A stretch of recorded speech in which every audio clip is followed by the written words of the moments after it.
Hafizur Rahman, deputy town planner. এটা তো ওনারা পাশে আসেনি, ওনাদের সাথে কথা বলতে পারেন, এটা নিয়ে আমি আসলে কিছু বলবো না। আমরা সকাল থেকে দেখতেছি। তো আমার নাম মোহাম্মদ আব্দুল খালেক, আমি গাড়ির অপারেটর। আমার চাকরি 37 বছর।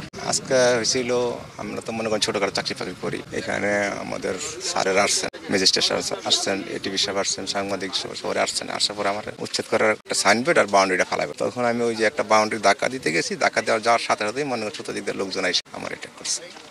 আমি আর কিছু বলতে পারবো না। ওইখানে কোনো পুলিশ ছিলই না।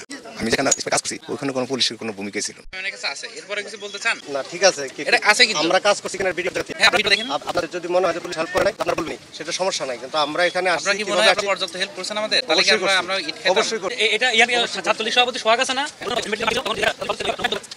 ছিল যে ওনারা এখানে এই কমফোর্ট দিয়ে আমি যদি এখন ধরতে যাই তাহলে পরে বড় আকার আপনারা আঘাত লাগছে।